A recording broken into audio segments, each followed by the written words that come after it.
Bom, o livro As Mil e Uma Noites, para contextualizar, são 1001 histórias. Mas ele tem uma premissa antes de começar essas histórias. Esse rei aqui, o rei Shahryar, ele tinha lá uma esposa. E aí o irmão dele havia sido traído pela esposa também tal, e foi ficar na casa dele uma época. E o rei viajou, foi para algum lado, e o irmão dele percebeu que havia ali uma movimentação de pessoas e flagrou a esposa do rei o traindo. Quando o rei volta para casa, ele descobre que a esposa dele havia o traído. E ele pensa assim, poxa, com meu irmão também já aconteceu, agora aconteceu comigo. O que ele pensou? Generalizou, né? Uma terapia faria bem para o rei, mas enfim, ele teve uma decisão mais radical, que é, nenhuma mulher presta. Se nenhuma mulher presta, eu vou matar todas as que se relacionarem comigo, porque assim nenhuma mais vai me trair. Imagina o nível de psicopatia, né? Então ele teve essa grande ideia, que teria noites com mulheres em que eles têm lá um termo próprio no livro que eles utilizam, mas como se fosse lá o primeiro-ministro dele, lá do governo dele, que ele meio que fazia tudo, inclusive recrutava as mulheres daquela região para passar uma noite com o rei e pela manhã elas eram mortas. E é uma maldição que se viu naquele local. E o primeiro-ministro, ele tinha uma filha, que era a Sherazade. E a Sherazade um dia disse assim, pai, eu não tenho mais prima, não tenho família, não tenho amigas, eu não tenho mais ninguém, é uma maldição, o rei está a matar todo mundo. Eu tenho uma ideia. Me permite passar uma noite com o rei que eu vou tentar conter ele dessa maldição. O pai dela, sabendo o que ia acontecer, disse, não, senhora, jamais, não vai fazer, não vai passar por isso. Ele permitiria que tu, né, não fosse recrutada, eu não quero tal, mas enfim, ela convenceu. Convenceu e levou a irmã dela, que era Duníazid, que era um pouquinho mais jovem. E aí foi lá, passou pelo cerimonial, né, do rei, passa uma noite romântica com ele, enfim, e diz assim, olha, rei, até em respeito ao meu pai e tal, né, que, enfim, tem aí serviços prestados, se o senhor me permitir contar uma história para minha irmã, aqui ao lado, ela está no quarto ao lado, e ela a vida inteira dormiu comigo contando histórias para ela. Eu conto a história, volto para cá e amanhã o senhor faz o que tem que fazer. O rei pensou, vai lá, fica tranquilo, vai, depois amanhã eu já sei que vai amanhecer, te tiram a cabeça lá e acabou. E ela vai então para o quarto ao lado, conta uma história para a irmã, mas não chega no clímax da história, na resolução da história. Ela faz a contextualização da história, que é uma estrutura narrativa que nós vamos ver agora. Ela gera um conflito, mas chega no final da história, se eu não me engano, eram mercadantes que vinham de algum lugar, alguma coisa. Eu li esses dias para minha filha, a gente tem um livro lá. E ela, quando chega no clímax da história, ela para de contar e volta para o quarto. E o rei está sentado lá, encostado, tentando ouvir. Ele diz, mas como é que acaba essa história? Dele, então, mas não vai acabar a história? E ela, amanhã eu conto o resto. Dele, poxa, como é que eu vou... Eu preciso saber o final dessa história. Ele, vou fazer o seguinte, deixar mais um dia. Um dia a mais, ela fica aí, amanhã a gente tem uma nova noite, ela acaba de contar a história, tira a cabeça dela e acabou. Passa uma noite, passa um dia, né? Volta aquela noite, eles têm mais uma noite. E ela mais uma vez, rei, permite que eu vá lá contar a história. Não, vai logo. Né? Ele precisa ouvir o final dessa história. Só que ela conta o final da história e começa uma outra história. E mais uma vez tem lá a ambientação, a confrontação, e quando chega na hora final da história, ela para e volta para o quarto. Pronto, já dormiu. A minha irmã já, e ele, mas o final da história, ela dormiu, e agora que ele, então fica aí. E assim foram durante 1001 noites. Chegou com 1001 noites, ninguém teria criatividade suficiente sem Google e ChatGPT para contar mais história. Aí ela falou, rei, sério, na boa, não tenho mais nenhuma criatividade, pode me matar amanhã de manhã. As histórias que eu contei, enfim, foram de alguma maneira para me manter vivo aqui, para acabar a maldição. Mas antes que o senhor me mate, eu quero lhe mostrar uma coisa. Abriu a porta, só no livro mesmo, né? E entraram duas crianças, e ela disse, olha, o senhor percebeu que durante um tempo eu mudava um pouco o corpo, sumi 1 ou 2 noites, voltei, já tinha ali estabelecido uma confiança com ela e tal. Esses são seus filhos, e ali está minha irmã, que já está uma moça grande, uma rapariga maior e tal. E ele, pronto, no final do livro, então, acaba ele não matando ela e tal. Como eu disse, uma terapia teria resolvido o problema, um remedinho, se calhar, era bom também para o rei, não teria matado esse monte de gente. Mas olhem o poder das histórias, né? A mensagem que fica deste livro, além da psicopatia do rei, é que as histórias salvaram por 1001 noites e acabou com a maldição a Sherazade e toda aquela aldeia. Então, o suprassumo do que eu quero transmitir para vocês hoje é a capacidade que as histórias têm de transformar o mundo e de nos transformar também. E aí eu não vou voltar lá no tempo que as pessoas sentavam em torno da fogueira para contar histórias, embora tenha um livro chamado Sapiens, se alguém já leu, do Yuval Harari, acho que é um autor israelense, se eu não me engano, que é muito bom, e ele até traz esse resgate das histórias lá de trás, e um pouco da antropologia, de como que as histórias também se estabelecem na nossa sociedade. Mas volto até um ponto aqui que é na Grécia Antiga. Particularmente gosto bastante de filosofia, se eu tivesse que recomeçar a minha vida, se calhar podia ir meio que para esse lado. Gosto bastante mesmo. E na Grécia Antiga, as decisões que eles tomavam eram baseadas na ideia que se sobrepunha a uma outra ideia. E de que modo que esses filósofos ou os governantes da época convenciam o povo num momento em que as leis eram precárias, praticamente não existia. Então, assim, como é que eles convenciam as pessoas de que a sua ideia era melhor do que a outra? Eles utilizavam basicamente 3 estratégias. A primeira estratégia, identificar a audiência. Identificar o público-alvo deles, os anseios, os desejos, as necessidades, os problemas relacionados àquele público-alvo, àquela audiência que eles tinham, para poder também formatar a mensagem, que é a segunda estratégia, de maneira coerente e que pudesse, então, ter essa capacidade de convencimento. E, por fim, então, logicamente, convencer de que a sua ideia era melhor.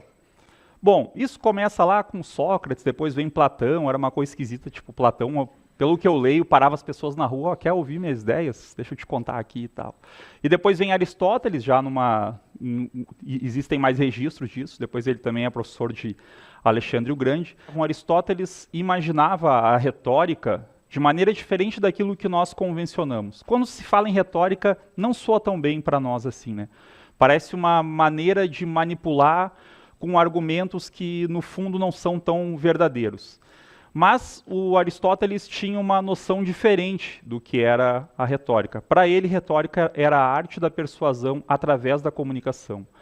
E é difícil da gente começar a falar de storytelling sem falar de alguma maneira de persuasão. Até porque... Opa! Voltei errado aqui.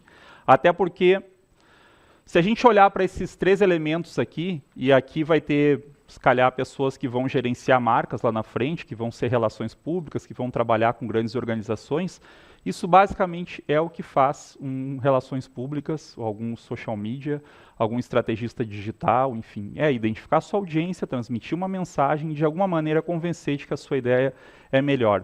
Sem manipular, mas persuadindo.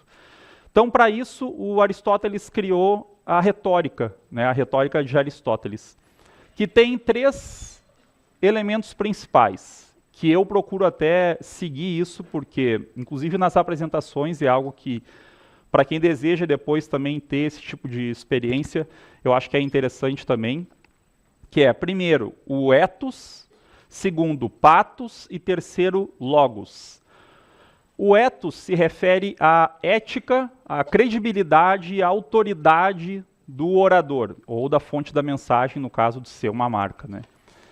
E aqui nós temos um exemplo de um creme dental, por exemplo, né? A marca recomendada pelos dentistas. Ou seja, o que eles querem transmitir? Credibilidade, autoridade, é o que eles querem, de alguma maneira, falar. Então essa é uma estratégia de ethos, tentar de alguma forma atribuir a alguém que tem autoridade para aquilo, para falar. Eu me lembro que em Portugal, na altura do Covid, eu achei muito engraçado um anúncio que teve do SNS, que era para tomar vacina, e pegaram tipo um humorista, alguma coisa assim. Pá, tudo bem, foi giro, foi interessante a publicidade, mas pá, não tinha lá o ethos, né? Não tinha muita credibilidade um comediante, um humorista, para poder falar sobre vacinas. Calhar é mais interessante pegar algum divulgador científico, médico, enfim. Mas só para dar este exemplo. Depois nós temos o pathos, que ele apela ao sentimento, à conexão, às emoções, enfim. Aqui nós temos um exemplo do Greenpeace, né? E eles colocam uma imagem que de alguma maneira nos remete para esse apelo emocional, que é, acho que é um leão marinho? Alguém entende? Deve ser, né? Pronto, fica um leão marinho. Que está a derreter e eles dizem, ó, vá antes que seja tarde, chamam para o site e tal. É uma mensagem que apela um pouco para a compaixão, para a conexão. E, por fim, nós temos o Logos, que ele usa argumentos lógicos, muitas vezes com dados científicos, com evidências, na verdade. E aí nós temos aqui um exemplo.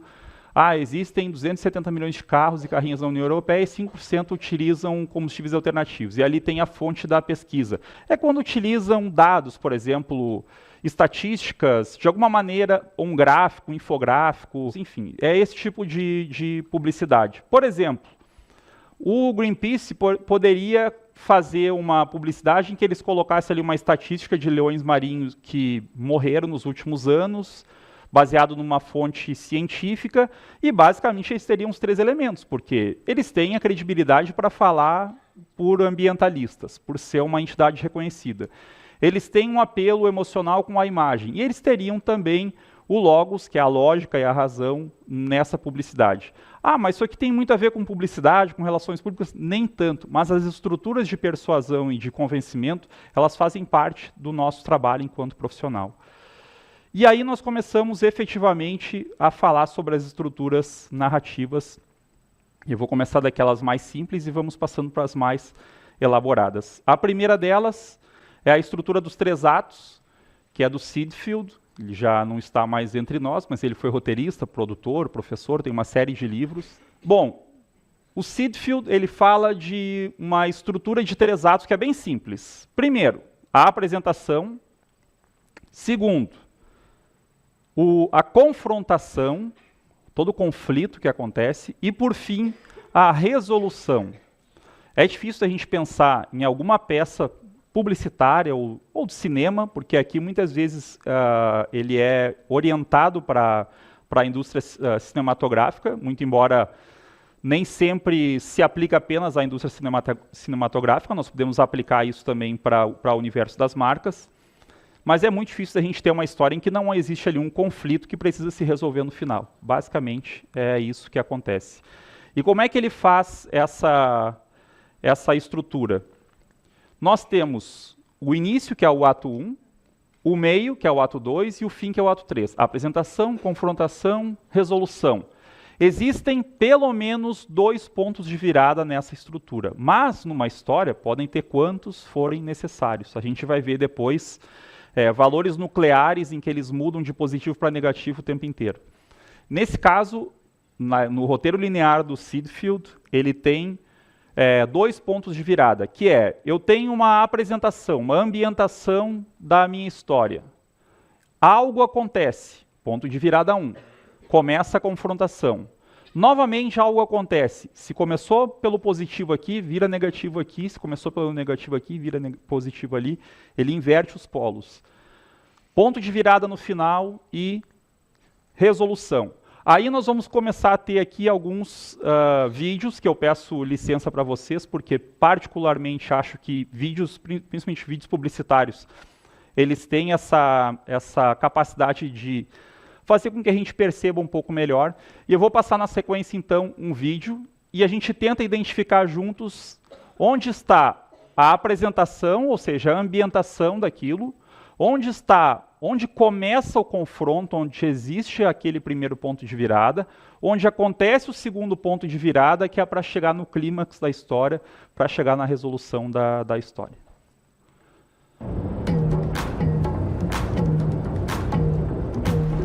When I see her eyes asking my love,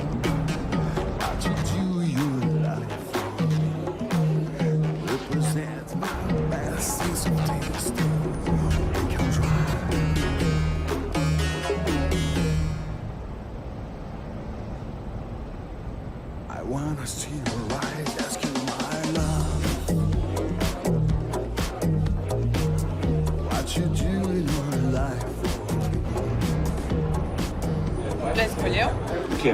Não. Você tá olhando o cardápio?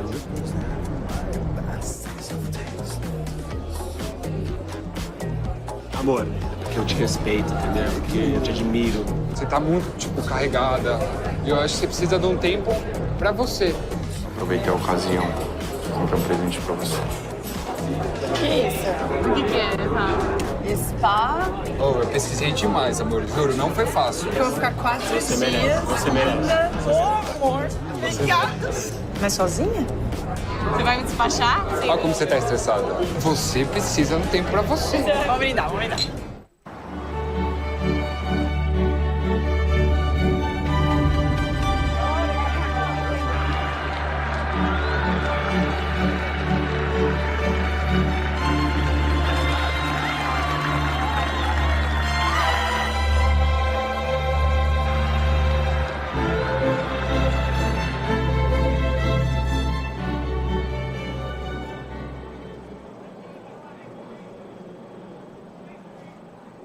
Oi! A gente tá curtindo muito aqui no spa, tá tudo muito bom, né? Vocês nem imaginam. Olha que legal, a gente tem os tratamentos, massagens, muito bom, né? Realmente tá maravilhoso aqui em Milão!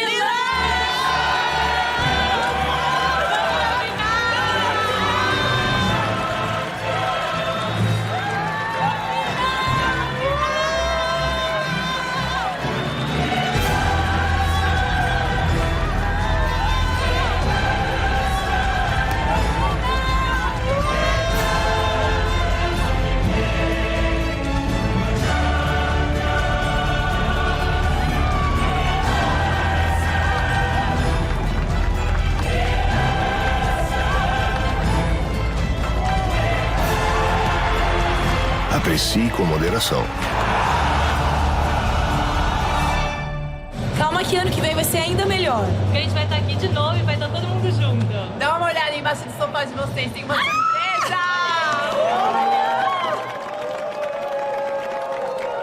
Champions Final 2017.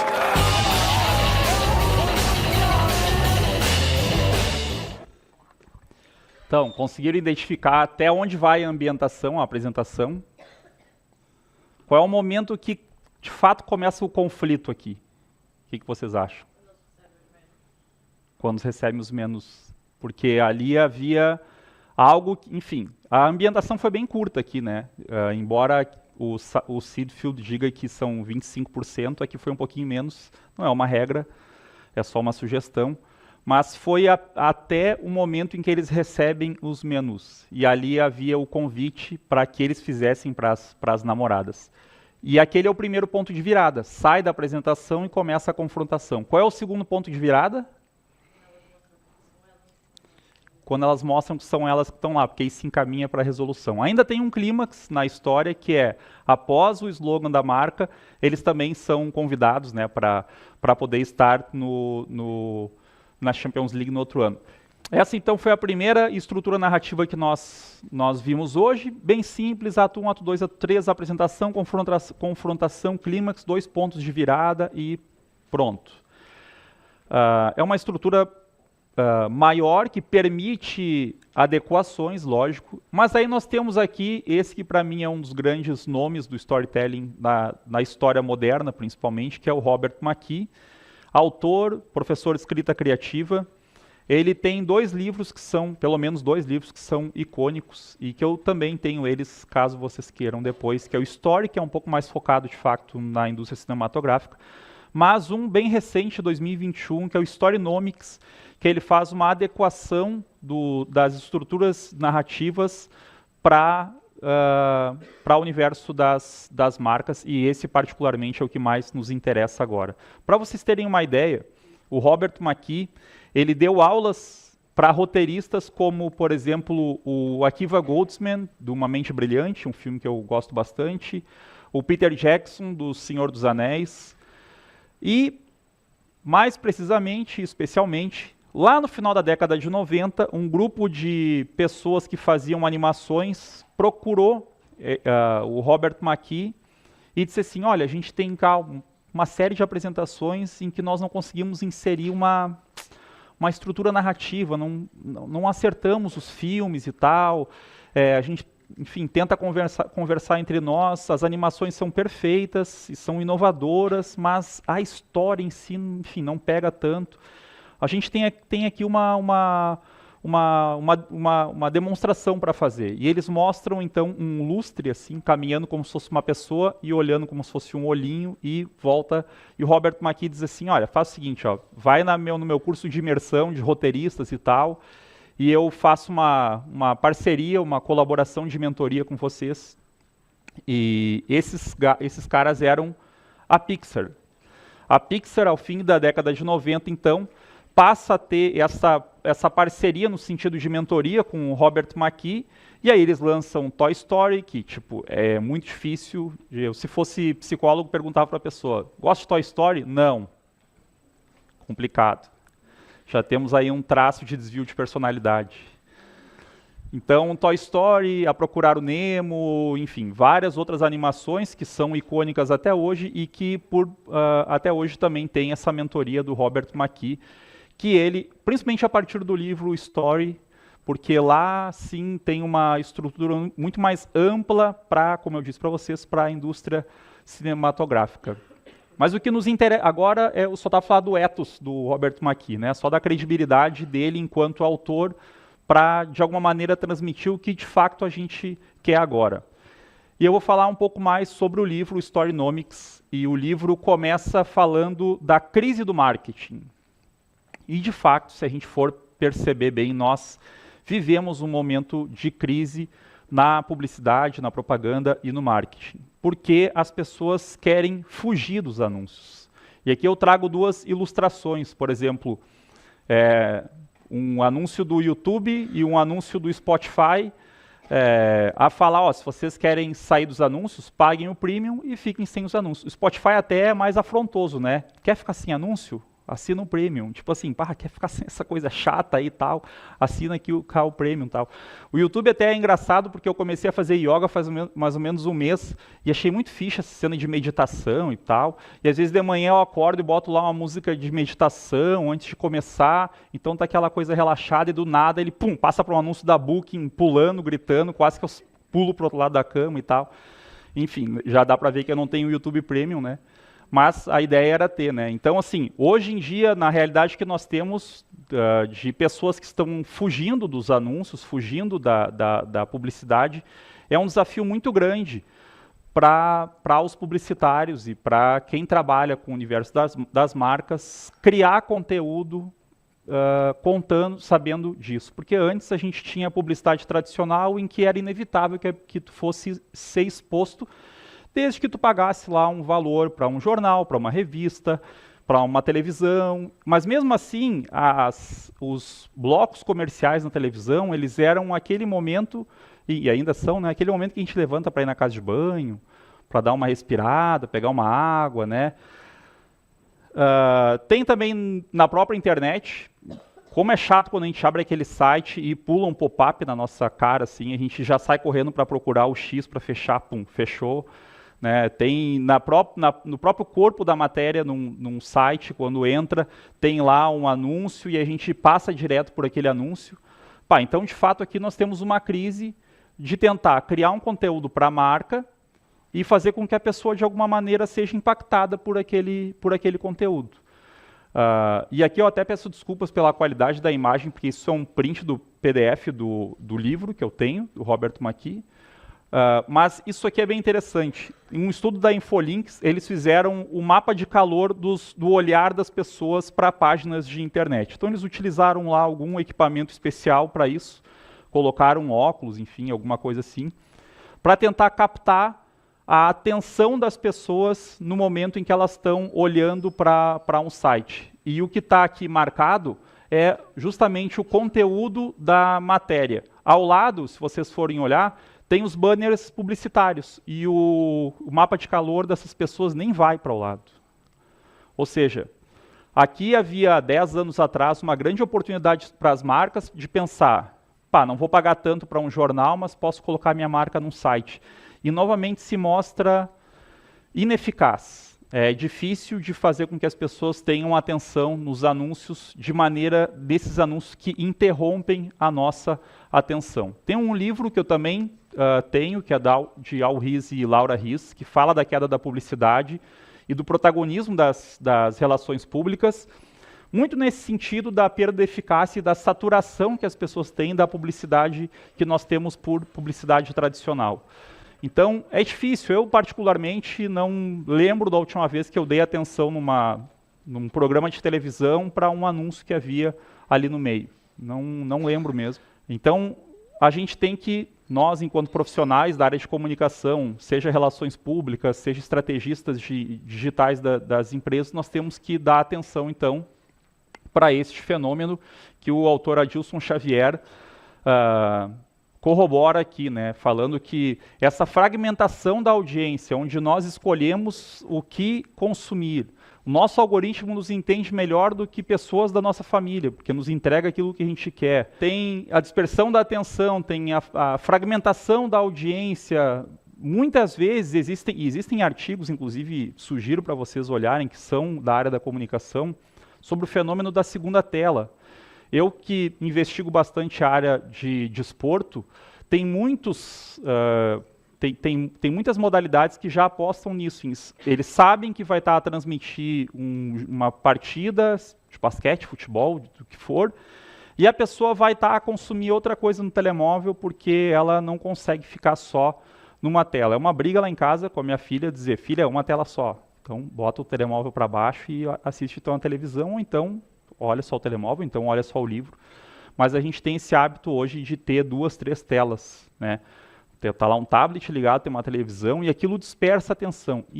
Agora imagina para alguém que precisa criar conteúdo para uma marca, disputando com conteúdos de entretenimento, com algoritmos que entregam para a pessoa só o que ela quer, e com plataformas que muitas vezes tu paga para não ver anúncio. Como é que eu vou criar uma estratégia para vencer, para transpor estes obstáculos? Aí nós temos um primeiro insight, que é o marketing de conteúdo, que é algo que não é novo. Lá em 1895, a John Deere, imagina só, eles criaram uma revista para instruir os agricultores locais a trabalhar melhor com os equipamentos que eles tinham lá e também produzir mais. Qual era o interesse da John Deere em produzir uma revista se eles vendiam tratores e equipamentos de agricultura? Era, de alguma maneira, potencializar aqueles agricultores e fazer com que eles, assim, produzissem mais e também, eventualmente, comprassem mais equipamentos da John Deere. Ou seja, eles criaram um conteúdo diferente que atrai o público-alvo deles e que, de alguma maneira, não é bem uma publicidade de interrupção, como a gente está acostumado. Um outro exemplo é o guia Michelin, que existe quase ao mesmo tempo em que houve essa revista da John Deere, e que inicialmente a ideia, eu achei genial pesquisando sobre isso, inicialmente a ideia da Michelin era criar um guia, porque naquela altura havia só carruagens e o carro estava, da forma como a gente conhece hoje, estava começando a ser inventado. Então, qual era a ideia da Michelin? Era criar um guia de restaurantes, porque as pessoas já poderiam se deslocar de uma cidade para outra, e a pessoa abre aquele guia na cidade onde ela está e olha e diz, poxa, mas aqui na minha cidade não tem sushi, eu vou ter que comer sushi em outro lugar, vou me deslocar para 2, 3 cidades depois, porque pelo guia Michelin tem cá um restaurante, 4 estrelas, que vende sushi. Então eles pegavam os carros que eles tinham, as carruagens, se deslocavam e acontecia o quê? O que acontece quando a gente se desloca de carro? O meu carro costuma ligar a luz no painel toda hora e tem que levar no mecânico. Mas acontece também de gastar pneu. A Michelin, por vender pneu, fez lá um guia para que as pessoas se deslocassem mais. Então eles criaram um produto que não tem nada a ver com a marca, que está longe da fórmula da publicidade, do marketing tradicional, mas fazia com que as pessoas, ao integrarem aquilo, ao consumirem aquilo, de alguma maneira também comprassem mais pneus por consequência disso. E aqui nós temos, eu vou dar mais alguns exemplos que nós temos de marketing de conteúdo, antes de voltar às estruturas narrativas, porque o marketing de conteúdo, todos eles têm histórias integradas. Temos aqui o exemplo do Product Placement. Já ouviram falar em Product Placement? Não? Sim? Sim? Quem já ouviu falar? Não? Bom, Product Placement é colocação de produtos na tradução livre. Quando a gente está assistindo uma série, por exemplo, e do nada aparece a Pizza Hut ou uma Pepsi. Tem uma cena do Breaking Bad. Alguém já assistiu Breaking Bad aqui? Sim? Eu acho meio superestimado. Mas não vou falar para quem é fã, porque eu senão sou agredido na saída. Mas o Breaking Bad, por exemplo, tem vários momentos em que aparece a Pepsi. O Walter White está lá a pensar qualquer coisa, enfim, e ele vai lá e numa máquina de Pepsi pega uma Pepsi. A Pepsi não precisou parar, o Walter White está lá numa cena que ele está a produzir droga e etc. Ele para e olha, Pepsi é o refrigerante mais refrescante, tal, tal, tal. Não precisou interromper. Ela está integrada à narrativa. Isso é o Product Placement. Tem o marketing de guerrilha, que é quando existe algum tipo de intervenção, principalmente em espaços físicos, e que podem viralizar agora por conta da era digital também. Aqui nós temos uma publicidade da Frontline, num centro comercial, em que tem um cão aqui, e para quem vê de cima, vê as pessoas a se movimentar e aquilo parece em pulgas, né? E o cão está a se coçar lá e tal. Então isso também é o marketing de guerrilha. E o branded content, que na minha opinião, e na opinião dos cientistas também, é aquela que se torna a mais eficaz das estratégias de marketing de conteúdo, que é mais ou menos o que nós vimos anteriormente ali com a John Deere e com a Michelin. Uma das primeiras estratégias de branded content, lógico que não é da época de vocês, mas deve ter alguém aqui que assistiu já o Popeye. Alguém já assistiu o Popeye? Boa. Popeye. Ninguém mais? Popeye, pronto, Popeye. Vocês têm que assistir o Popeye. Eu, às vezes, coloco para minha filha alguns desenhos da minha época lá e ela fala, mas não tem fala, não tem diálogo. E é verdade. Eles nem conversavam entre eles. Tal. Bom, o Popeye era um personagem, vou explicar para quem não lembra, mas era um personagem que vivia sua vida na ambientação tranquilo. Acontece um conflito e o Popeye precisa comer espinafre para ficar forte e resolver aquele conflito. Basicamente, essa era a premissa do Popeye. Isso lá em 1920, o Popeye é um personagem que era no início uma tirinha em jornais, assim, e ele foi contratado por uma sociedade de agricultores de espinafre lá. E eles patrocinaram aquele personagem para que ele pudesse comer espinafre e ficar forte. Por quê? Primeiro, havia grandes safras de espinafre que eles iam ter que desperdiçar, e eles queriam, de alguma maneira, fazer com que as crianças olhassem espinafre e dissessem, se eu comer, eu vou ficar igual ao Popeye. E aí eu vou ter que, vou pedir para meus pais, então, para comer espinafre. Nenhuma vez o Popeye parou e disse, comprem esse espinafre porque ele é verde, é assim, assim. Não, ele está integrado à narrativa e, de fato, o espinafre disparou as vendas, é um grande caso de branded content. E aqui tem mais um caso em que eu vou passar para vocês, que é da Avon, que é de uma série digital que a Avon fez, e depois do fim eu explico um pouco mais, mas é um conteúdo que se diz também que se relaciona ao branded content. Opa! Espera aí, acho que eu tenho que carregar aqui. Era uma vez uma princesinha. Princesa não tem coragem, o príncipe salva a princesa. Princesa só é normalzinho porque ela não tem superpoderes. Menina lava louça, menino salva.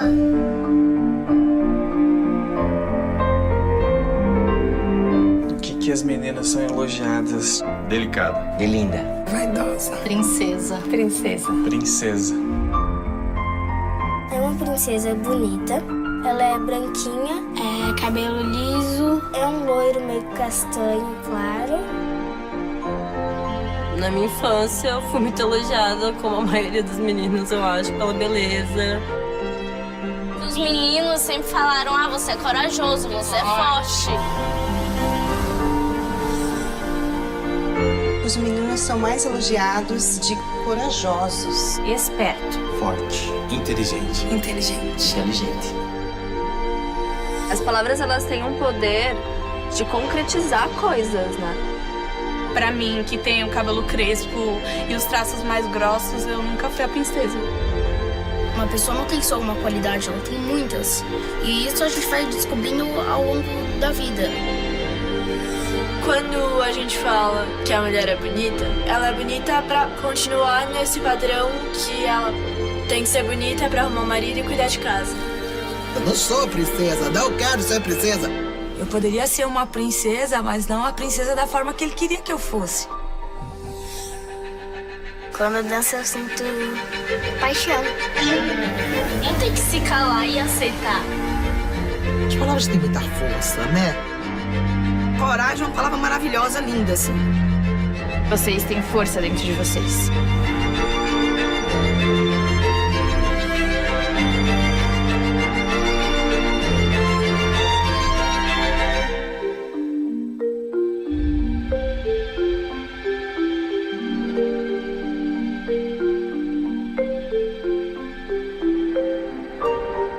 Pronto, essa peça da Avon, ela foi partilhada pela principal rival da Avon no Brasil, que é a Natura.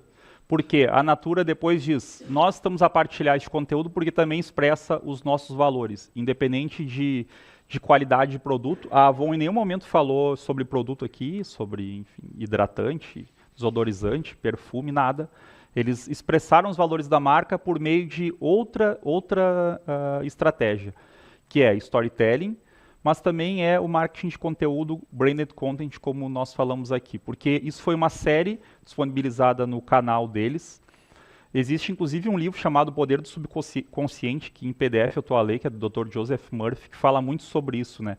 O que nós falamos agora pode impactar o que nós seremos no futuro, ou mesmo para nós mesmos. Muitas vezes a gente tem que ficar se autoafirmando, porque de fato críticas e elogios e aquilo que a gente fala, principalmente para crianças, vai acabar impactando. A minha filha mesmo tá aqui. Quando ela era muito pequenininha, usava chupeta, e a gente sempre falava, filha, como tu é linda e inteligente. Sempre falava isso, linda e inteligente, linda e inteligente. Se alguém dissesse para ela, e ela geralmente estava com sono, como é agora já, sempre com soninho. Aí estava sempre com a chupetinha aqui assim, e se alguém falasse assim, nossa, Lau, como tu tá linda, ela só tirava o chupeta e falava, e inteligente. E botava a chupeta de novo. Tipo, ela não aceitava que falasse só um. Se tivesse falasse que era inteligente, ela falava, e linda. E pronto, ela se acha linda e inteligente, é linda e inteligente, então pronto. Mas isso é uma estratégia que a Avon fez de branded content. Nós também temos aqui exemplos da Red Bull, né? A Red Bull faz competições, patrocinam equipas de futebol, de Fórmula 1, de várias modalidades. Eles não estão lá a vender energético, mas eles estão a entregar um conteúdo que de alguma maneira tu consome e aquilo vira depois também consciência de marca, que é o brand awareness, que é algo também bem importante. Então assim, tudo se resume em contar uma boa história, como a gente viu aqui, né? Não precisou falar que o produto é bom, não precisou falar das características, simplesmente eles colocaram ali um spray, possivelmente um limpa-vidro, em que faz a angulação, né, e pronto, ali está uma história. Como diz aqui o Carrilho, né, negar a publicidade com argumentos diretos de venda. Como, por exemplo, a Coca-Cola faz. Vamos pensar na Coca-Cola, se coloquem no lugar de um diretor de marketing da Coca-Cola que tem que vender o produto Coca-Cola para alguém e tem que falar do produto. Vocês conseguem imaginar o que ele poderia falar se tivesse que vender o refresco, né, o refrigerante Coca-Cola, que ele vai falar, sei lá, ele é borbulhante, tem gás, que é mais, pode ser gelado, sei lá, é doce, não, é difícil, a Coca-Cola já me deu umas 2, 3 cirurgias de pedra nos rins, e eu ainda continuo a tomar, pelo menos agora é a 0, né, já melhorei um pouco. Mas é difícil de vender a Coca-Cola se a gente se ater apenas aos argumentos diretos de venda. O que a Coca-Cola vende? Felicidade. É outra coisa completamente distinta de vender refrigerante. Eu tenho uma aula que eu dou também que é sobre arquétipos de comunicação, em que são 12 arquétipos baseados na psicologia analítica do Carl Jung. São 2 autoras, a Margaret Mark e a Carol Pearson, que elas desenvolveram esses arquétipos e que as marcas se encaixam nesses arquétipos para ter lá um padrão de comportamento. Nós não vamos chegar lá hoje porque o tempo é escasso, mas a Coca-Cola se encaixa como um arquétipo inocente, que está sempre junto com a família e tal, porque se eles de fato forem vender a Coca-Cola, o produto mesmo, eles basicamente não têm o que falar sobre a Coca-Cola. Então, assim, a reflexão que o Robert McKee faz, o que é uma história? Basicamente, o evento nuclear de uma história que ele fala é: o conflito muda a vida. Então, assim, a definição que ele dá é uma escalada dinâmica de eventos motivados por conflitos que causam uma mudança significativa na vida de um ou mais personagens, não necessariamente apenas um. E aí nós vamos entrar especificamente no livro Storynomics, do Robert McKee, onde ele faz uma arquitetura de storytelling maior do que aquela do Seedfield, que tinha apenas 3 atos. Ele aqui fala sobre 8 fases do desenho de uma história, e aqui quando ele fala isso, é também baseado, é principalmente para as marcas, diferente do outro livro Story, que era mais focado na indústria cinematográfica. Eu não vou falar de todos agora, porque a gente vai ver passo a passo cada um. Mas assim, primeira fase, público-alvo. A gente precisa entender a nossa audiência, como lá atrás nós falamos sobre os 3 pilares da persuasão do Aristóteles, e entender o efeito emocional que nós queremos gerar no nosso público-alvo. Antes de começar uma campanha, antes de começar a história da nossa marca, a história da nossa organização, nós precisamos tentar entender qual é que no final da campanha, qual é o efeito emocional que eu quero gerar na minha audiência. Esse aqui é um livro que, com muito orgulho, eu lancei o ano passado, em novembro, no Brasil. Foi minha primeira publicação, também era um sonho que eu tinha, que se chama O Campeão da Vida. E aí eu vou explicar para vocês o efeito emocional significativo. O Campeão da Vida é esse rapaz aqui, o Regis Júnior. Ele, em 1999, se vocês forem procurar no YouTube, existe um lance de agressão enquanto acontecia uma partida de futebol, que o Regis Júnior toma um soco de um cara chamado Darzoni, que ainda dá muito azar, porque é um nome que ninguém mais tem, Darzoni. Onde ele chega, alguém olha para ele: Darzoni, tu é aquele cara que deu um soco. E o Regis fica 1 mês em coma no hospital, entre a vida e a morte.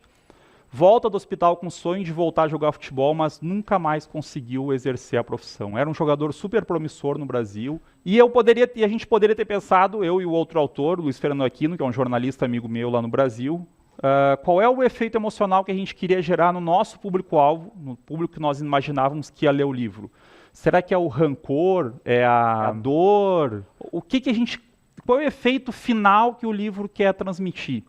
E o Júnior, ele por si só, ele é uma pessoa que ficou com muitas sequelas, mas é uma pessoa com uma alma pura, praticamente, assim. E ele perdoou instantaneamente quase o Darzoni, que inclusive participa do livro, dá entrevista no livro, fala sobre o caso.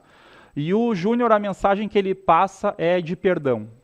E por mais que a história seja dolorida para toda a família, no final, o efeito emocional significativo que nós queríamos transmitir para as pessoas era do perdão. Era de tentar olhar para um problema daquele tamanho e às vezes perceber que o nosso é tão pequenininho, sem querer julgar os problemas de cada um, mas é tão pequenininho diante da magnitude que é ter perdido uma carreira, ter interrompido praticamente uma vida. Ele tem dificuldades até hoje. O pai dele hoje, que era meu amigo pessoal, passou a ter uma demência e desenvolvido muito por conta de uma coisa que ele não conseguiu resolver internamente, que foi o perdão, que o Júnior conseguiu resolver, mas o pai não conseguiu. E eu entendo, porque eu sou pai, talvez a Lau conseguisse perdoar se acontecesse alguma coisa assim, mas eu acho que não conseguiria, não teria um espírito tão elevado. Mas, basicamente, a definição de público-alvo nesse sentido é: além da gente sentir o efeito emocional que a gente quer gerar no nosso público, a gente precisa entender o nosso público. E entender no sentido de identificar e criar uma persona para a marca. E isso eu bato muito quando eu dou aula, porque eu acho que é essencial para uma marca a definição de persona, uma ou mais, quantas forem necessárias, porque de repente uma marca tem vários produtos e para cada produto vai precisar ter uma persona. E aí nós vamos, tem aqui uma dica de leitura, também tem este livro aqui, se vocês quiserem, que fala sobre a criação de personas, que é um exercício rapidinho que nós vamos ver aqui, só para tentar perceber melhor o que é isso. Como é que nós vamos criar uma persona? Alguém aqui já criou uma persona? Sim? Mais ou menos? Não? Então, assim, vamos criar uma persona de alguma marca. A gente tem que identificar a localização, onde essas pessoas moram. É um produto local? É um produto de dimensão nacional? É um produto de dimensão global? Da onde que é essa pessoa? O cliente mais específico que eu tenho. A idade, o gênero, a motivação da compra, os interesses. É lógico que, por exemplo, usamos mais uma vez aqui o exemplo da Red Bull. Se nós for identificar uma persona da Red Bull, nós vamos colocar ali uma mulher ou um homem com 25 anos que gosta de desporto radical, que gosta de energia, que se movimenta bastante, etc. É lógico que tem pessoas que consomem Red Bull que não são especificamente essa persona. Mas quanto mais o alvo a gente tiver da persona, as camadas que seguem depois, a gente consegue também agregar dentro da nossa venda. Então, assim, a gente, para definir a persona, tem que a persona tem que ter todos esses elementos. Eu dou aqui um exemplo. Uma marca de vinho da região do Porto. Vocês podem dar até um nome, fictício, lógico, né? A Ana Almeida, que tem 34 anos, que é uma consultora de marketing digital. Quanto mais for seletivo mesmo, depois a gente vai desmembrando e vai atingindo melhor. A localização no Porto, estilo de vida urbano, mas com uma forte ligação no interior. Ela gosta nos fins de semana de sair para a cidade para relaxar, ir para o campo, ver a família. Ela está disposta a investir em vinhos de alta qualidade com preocupação ambiental, ou seja, a gente pode ter um preço um pouco maior nesse sentido, mas o produto precisa também ser eco-friendly. Aí como é que a gente vai trabalhar as mensagens? Qual é a tonalidade? Autêntico, moderno, acolhedor. Quais são os temas, a identidade social da marca? Sustentabilidade, cultura local. Então, isso é a definição do nosso público. Quando a gente entender o que é o nosso público, quem são as pessoas que a gente quer atingir, fica mais fácil de construir também a nossa história. Aí nós passamos para a segunda fase do que o Robert McKee fala, que é a seleção do tema. E no tema dessa história, vai ter um local no tempo. Eu escrevi errado ali, não é passo, é passado, presente ou futuro. Uma duração, que pode ser um anúncio de 5 segundos que a gente interrompe e pula no YouTube, ou então de 30 segundos, ou então de 10 minutos, ou uma série. Vai ter que ter um espaço, um local físico, que inclusive está aqui uma foto, não sei se é exatamente desse campus, mas eu peguei no Google. Um local físico, um local social, fatores demográficos, culturais dos personagens. O personagem protagonista, ele não precisa ser simpático, mas ele tem que ser empático, ou seja, ele tem que ter valores que, de alguma maneira, o público se relaciona e se reconhece e se identifica. E por isso que existem muitos foras da lei que fazem sucesso. Por exemplo, o Coringa é um personagem fora da lei e que faz sucesso, e a gente meio que até torce para o personagem, mesmo que ele seja lá um assassino, psicopata e etc. Porque ele tem, de alguma maneira, carrega uma história, carrega valores em que o público acaba por se identificar.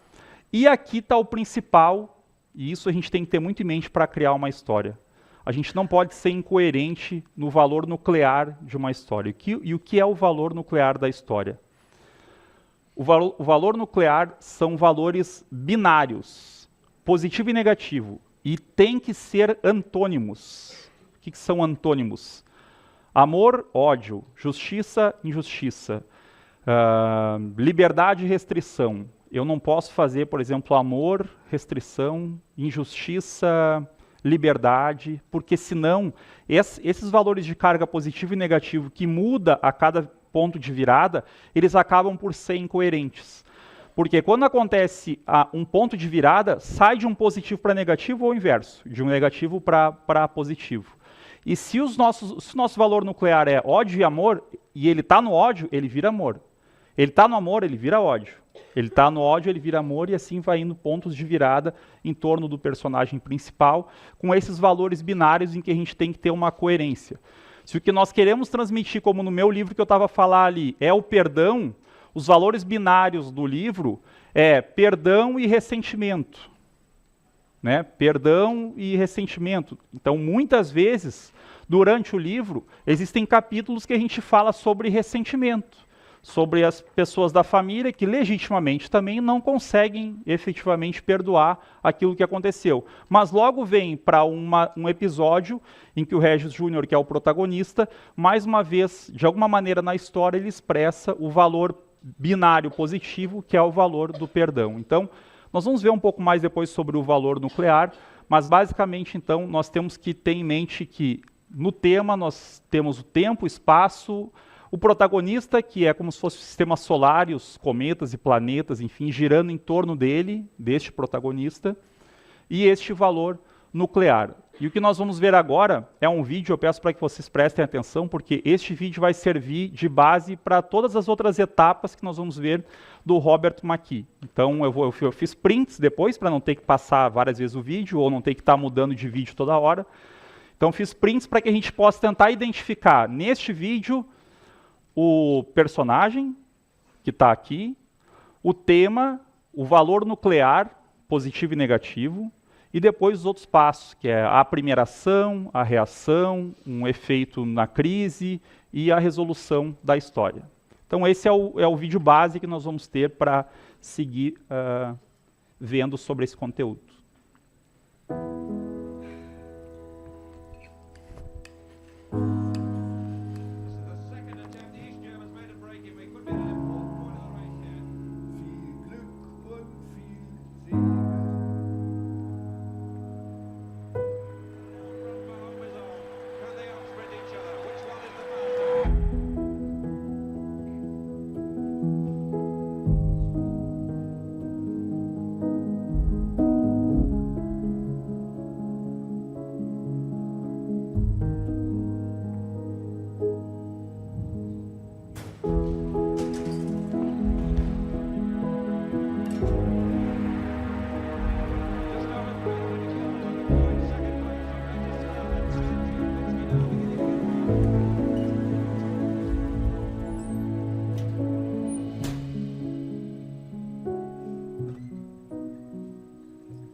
Então aqui o valor nuclear, como a gente pode ver, liberdade, polo positivo, restrição, que é o polo negativo dessa história. O que acontece? Ele várias vezes tentou fugir, ele era um atleta, pelo que dá para ver ali, e ele vê um atleta correndo lá embaixo, aquilo novamente motiva ele, gera ali um conflito, que nós vamos ver agora um nome diferente que o Robert McKee dá. E isso gera nele novamente uma vontade e, enfim, ele está naquela tristeza e tal, né, num lar, né, supostamente ele está num lar, para que a gente perceba bem essa questão do tema, que ainda é a fase 2, né. O tema, ele fala sobre equilíbrio, e quando a gente fala sobre equilíbrio, não necessariamente é uma vida positiva. Quando a gente fala de uma ambientação, de uma contextualização da história, o personagem também pode viver num contexto negativo. Ele pode viver num lugar onde ele não gostaria de estar e tem um objeto de desejo maior para poder sair daquilo ali. Em outros casos, ele vive num mundo perfeito e acontece um conflito em que ele se vê disposto a sair para tentar resolver e retomar o equilíbrio. Então, dentro dessa fase 2, é o equilíbrio em que ele está ali vivendo, como eu disse, não é positivo nem negativo, nesse caso acho que é até mais negativo do que positivo. Está triste, no aniversário estava lá, super desanimado e tal. E acontece algo que Robert McKee chama de incidente incitante. É como a gente coloca em movimento essa história. Como que essa história desequilibra o personagem principal. Que vão mudando os polos de positivo e negativo para que isso possa ir acontecendo durante a história e esse incidente incitante aconteça a partir de um negativo ou positivo e depois vários pontos de virada durante a história em que vai mudando o polo. Ali ele pensava em ter liberdade e corria para a liberdade. E era contido, restrição. Voltava para o ambiente dele, pensava em ter liberdade, corria para a liberdade, era contido, restrição. Ou seja, ficava o tempo inteiro a oscilar os pontos de virada entre liberdade e restrição, que é o valor nuclear da história. Então, mais uma vez aqui, o valor nuclear, liberdade, um incidente incitante. Pode ser quando ele sai correndo, e aí ele está feliz porque ele vai conseguir sair, mas depois ele é contido. Ou então pode ser quando ele é contido. Enfim, este incidente incitante é um conflito que muda e que desequilibra a vida do personagem. No caso deste personagem aqui, o que desequilibrou ele foi ir para a janela e ver uma pessoa saudável, mais jovem, correndo, e aquilo novamente deu vontade nele de correr, e ali tinha alguns quadros em que demonstra, né, que ele era um atleta. E aí nós temos, a partir do incidente incitante, um objeto de desejo. Qual é o objeto de desejo do personagem? Pelo que ele arriscaria a vida, o que ele faria para arriscar o seu tempo e tal. Então, o objeto de desejo é ser livre para correr. E o valor nuclear tem que se relacionar com o objeto de desejo, que é liberdade e restrição. E aí ele tem a primeira ação. Qual é a primeira ação? Botar o tênis, ele olha para o tênis, calça o tênis, o calçado e sai correndo. Essa é a primeira ação que ele tem. Eu vou ser livre novamente. Vou ter a minha primeira ação para atingir o meu objetivo, meu objeto de desejo. Então ele tem essa primeira ação. E aí acontece a primeira reação. Que numa história é quando forças antagonistas atuam contrariamente àquilo que tu deseja enquanto protagonista. E a primeira reação são os enfermeiros contendo este protagonista para que ele não vá para a rua. E aí o que acontece? Ponto de virada, muda a carga de valor. Se está positivo, estou buscando a liberdade, vira negativo, restrição. Ou então, se está negativo, restrição, chega um amigo e entrega o tênis para ele, novamente dando a ideia de que ele pode buscar a liberdade. Muda novamente, ponto de virada, muda o valor nuclear, e aí nós temos aqui a penúltima fase do que Robert McKee chama de escolha na crise. Ele tentou de todas as maneiras. Ele fugiu pelo refeitório, ele fugiu pela cozinha, ele fugiu quando todos estavam a dormir e nunca deu certo. E ele viu que não existe mais praticamente nenhuma possibilidade de alcançar o seu objeto de desejo. E aí ele tem uma última chance, que é quando um amigo vem, eles praticamente criaram um plano ali, entrega os calçados para ele, e ele dessa vez então resolve ter uma escolha de mais uma vez ir atrás do seu objeto de desejo.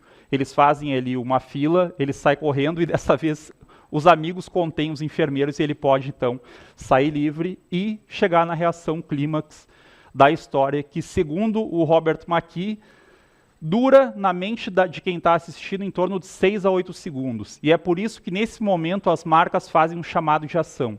Como aconteceu aqui na Adidas, Break Free, como acontece na Nike, né, como acontece em várias outras marcas. No final, quando chega no clímax, na emoção intensa, tem lá uma mensagem da marca em que de alguma maneira a marca expressa a sua identidade. E aí nós chegamos numa outra estrutura narrativa, já se encaminhando do meio para o fim da nossa apresentação, que é do Joseph Campbell. Alguém já viu falar nesse livro, O Herói de Mil Faces?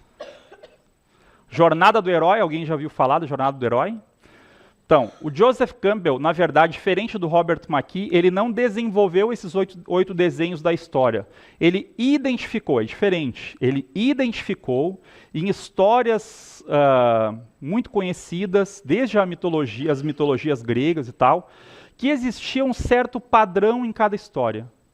Que o protagonista, que ele chama aqui de herói, mas pode ser até o anti-herói, que o protagonista ele tem aqui um ciclo e que ele precisa completar esse ciclo a partir do que ele trata por jornada do herói. Como eu disse para vocês, quando a gente vai fazer uma publicidade, um anúncio, e expressar os valores da marca, não necessariamente nós podemos utilizar todos os passos da jornada do herói, mas mostro para vocês depois que é possível a gente chegar quase a esses 12 passos da jornada do herói. E como acontece?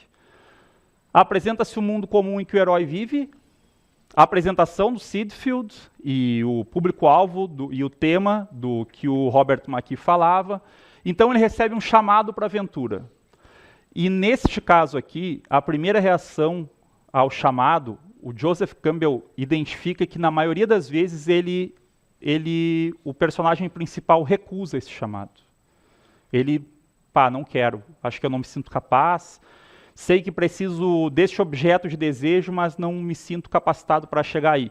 E aí ele tem a ajuda de um mentor, e então ele vai em direção ao destino, passa por provas, inimigos e aliados, vem provação, recompensa, quando as coisas se acalmam, vem a batalha final e o herói volta transformado para casa. E aqui, nós temos uma publicidade que é bem rapidinha e depois eu vou explicar dentro dessa publicidade como acontece toda essa jornada do herói que nós identificamos aqui e quem vocês acham que é o mentor dessa personagem principal.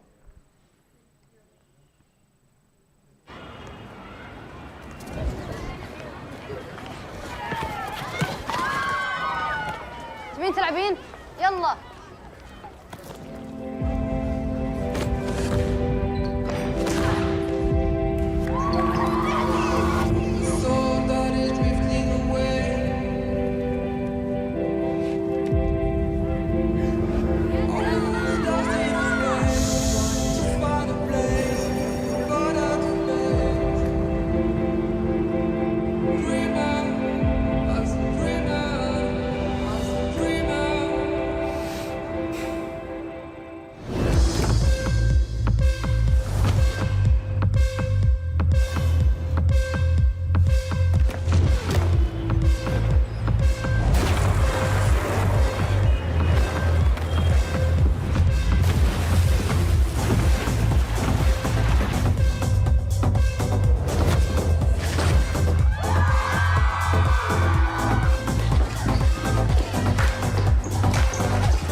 تبين تلعبين؟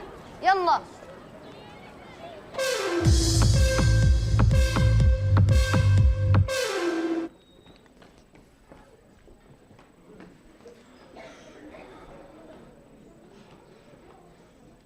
Bom, dentro dessa publicidade, a gente consegue ver rapidamente a jornada do herói a partir do momento em que tem lá um mundo comum onde o herói vive. Depois ele recebe um chamado para aventura em que ele recusa o chamado. A marca, na verdade, é o mentor que lhe dá um empurrãozinho. Ele vai em direção ao desafio, passa por provas, aliados inimigos, pessoas que convivem com eles lá e tal. Vem uma aprovação, passa por recompensa. Quando as coisas se acalmam, passa pela última batalha, que é receber novamente a bola e ter... e ela, pelo semblante, ela naquele momento aceita, então, jogar, né? Primeiro ela havia recebido a bola e ela não, e devolve a bola. E pelo semblante que ela faz no final, ela volta, e essa é uma premissa da jornada do herói, é voltar para o teu mundo, mas voltar transformado para o teu mundo. Então ela volta para o mundo dela e volta transformada, e essa é a jornada do herói. Então nós tivemos até agora essas três estruturas narrativas, e eu não vou me prolongar, eu ia falar um pouquinho mais sobre uma premissa diferente do jornalismo, mas sei que já estou estourando o horário. Para finalizar, nós vamos à construção de uma story brand, que é uma adaptação principalmente da jornada do herói para o universo das marcas, e ele foi desenvolvido, também tem esse livro, deixo disponível para vocês, pelo Donald Miller, autor, orador, empresário, CEO da Story Brand. Ele faz mentoria para mais de 2.000 organizações, que ele criou basicamente essa premissa aqui, que é um personagem tem um problema, encontra um guia que tem um plano e o convida a agir. E isso ajuda a evitar o fracasso e termina com sucesso. Então, um personagem tem um problema ou uma necessidade, ele encontra um guia que lhe dá um plano, convida a agir, evitando fracasso e terminando com sucesso. Aqui ele até dá um exemplo do universo do Star Wars, que eu até não assisti tanto, mas para que a gente possa perceber bem quem é o herói dessa história, não é a marca, é o cliente é o herói dessa história. A marca, então, é o guia da história, assim como aconteceu, que a gente viu agora há pouco da Nike, onde acontece a jornada do herói, e quem dá um empurrãozinho para a personagem é a marca. Na medida que ela põe o tênis, ela percebe, o calçado, ela percebe que ela pode fazer aquilo que ela tinha receio, enfim, e a vida dela se transforma e passa toda a confrontação até o clímax dela resolver, então, aceitar o pedido a partir daquele convite. Então, bem rapidinho, um personagem, uma pessoa normal, que tem um problema, uma necessidade, enfim, espinhas no rosto, cravos e alguma coisa nesse sentido, encontra um guia, que é o produto ou a marca, que lhe dá um plano, que é comprar o produto, adquirir o produto, e o convida a agir, que é aplicar, então, depois o produto, evitando fracasso e a terminar com sucesso. Mais um exemplo aqui, um curso de idiomas. Um personagem tem um problema, não consegue falar inglês ou outro idioma, encontra um guia, que é a marca de curso de idiomas, que lhe dá um plano, que é entrar nessas aulas ou participar dessas aulas, o convida a agir, evitando fracasso, terminando com sucesso, podendo viajar ao mundo e etc. e tal. Então, basicamente, essa é a estrutura do Story Brand. Fui um pouco mais rápido nessa aqui, sei que estou me estendendo no horário, mas que ele faz uma adaptação da jornada do herói para o universo das marcas, que também é bem útil. E para finalizar, eu pergunto para vocês, e isso, o personal branding é algo que a gente precisa ter em conta hoje, porque praticamente todas as profissões são também comunicadores. De alguma maneira, vocês vão ter uma marca pessoal entre os amigos, entre os familiares, entre a escola, a universidade, no trabalho de vocês, qual é o slogan que vocês querem transmitir, qual é a jornada que vocês querem fazer, o que diferencia vocês dos demais, que tipo de história vocês querem contar, e isso é muito importante para nós. Às vezes a gente pensa que não tem habilidades para ter uma grande história, mas nós somos um bom ouvinte. Já pode se construir uma grande história por conta de ser um bom ouvinte. Ou eu sou um bom orador, ou eu sou uma pessoa que sabe dar elogios, que sabe dar feedbacks, ou sou uma pessoa que tem uma avaliação crítica, mais construtiva. Enfim, eu posso construir a minha história baseado na minha personalidade, com a minha autenticidade. E a mensagem final, eu estava olhando um TED do Johnny Galvão, que é quem tem a licença para trabalhar com Robert McKee no Brasil, e ele faz essa reflexão que eu gostei muito. Alguém já assistiu esse filme? Coco? Viva a Vida é uma Festa. Esse filme basicamente fala assim, que nós morremos duas vezes, quando nós deixamos de respirar e quando nós somos esquecidos. E a mensagem que eu quero deixar para vocês agora, para finalizar, é que a partir do momento que vocês resolvem ter uma história de autenticidade, seja na profissão, no grupo de amigos, na família de vocês, enfim, um dia vão deixar de respirar, mas talvez a história que vocês escreveram aqui vão permitir que vocês fiquem vivos eternamente. Muito obrigado.